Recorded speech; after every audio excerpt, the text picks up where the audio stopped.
ಹೇಳಿಕೆ ನೋಡಿ, ಇವತ್ತು ಕಾಕತಾಳಿಕೆ ಇದೆ. ಸಂವಿಧಾನದಲ್ಲಿ ನಮಗೆ ಕೊಟ್ಟಿರುವಂತಹ 8 ನಮ್ಮ ಹಕ್ಕುಗಳು, ಪ್ರಮುಖವಾದಂಥ ಹಕ್ಕುಗಳು,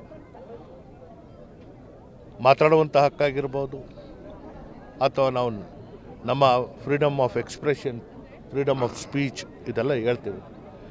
ಆದರೆ ಅದರ ಸದ್ಬಳಕೆ ಮಾಡಿಕೊಂಡಾಗ ಏನಾಗುತ್ತೆ, ಮತ್ತು ಆ ಸದ್ಬಳಕೆ ದುರ್ಬಳಕೆ ಮಾಡಿಕೊಂಡಾಗ ಏನಾಗುತ್ತೆ ಅನ್ನೋದಕ್ಕೆ ಇದು ಸಾಕ್ಷಿ.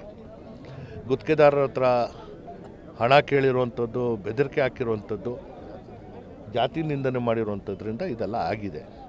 ತಪ್ಪು ಮಾಡಿದವನು ಖಂಡಿತವಾಗಿ ಅವನಿಗೆ ಉಪ್ಪು ತಿಂದವನು ನೀರು ಕುಡಿಲೇಬೇಕು. ಈ ವಿಚಾರದಲ್ಲಿ ರಾಜಕಾರಣ ಅದಕ್ಕೆ ರಾಜಕೀಯ ತಿರುವು ಕೊಡುವಂತಹ ಪ್ರಯತ್ನ ಮಾಡ್ತಿರುವಂಥದ್ದಕ್ಕೆ ನಾನು ಹೇಳ್ತೇನೆ, ತಪ್ಪು ಮಾಡಿದವನಿಗೆ ಯಾರೂ ರಕ್ಷಣೆ ಕೊಡೋದು ಬೇಡ. ನೋಡಿ, ಅದನ್ನೇ ನಾನು ಹೇಳ್ತಾ ಇರೋದು. ಈಗ ನೋಡಿ, ನಾವು ಹೇಳ್ತೀವಿ ಸನ್ಮಾನ್ಯ ಸಿದ್ದರಾಮಯ್ಯ ಅವ್ರ ಮೇಲೆ ಬಂದಂತಹ ಸಂದರ್ಭದಲ್ಲಿ ಅದನ್ನು ರಾಜಕೀಯವಾಗಿ ಬಳಸಿಕೆ ಮಾಡ್ಕೊಂಡ್ರು. ಯಾರಾದರೂ ಸತ್ತರೆ ಅದರ ಮೇಲೆ ರಾಜಕೀಯ.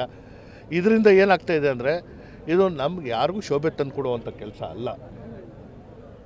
ಭಾಳ ನೇರವಾಗಿ ನಾವು ಹೇಳಬೇಕಾದ್ರೆ, ಒಬ್ಬರು ಸಂವಿಧಾನ ಉಳಿಸುವಂತಹ ಪಕ್ಷ, ಇನ್ನೊಂದು ಸಂವಿಧಾನದ ಅಪಾಯ ಮಾಡುವಂಥ ಪಕ್ಷ.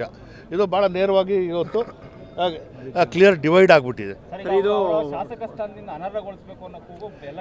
ನೋಡಪ್ಪ, ನೋಡಿ, ನಮ್ಮ ಪಕ್ಷ ನಿಮ್ಮ ಪಕ್ಷ ಅನ್ನೋದಲ್ಲ.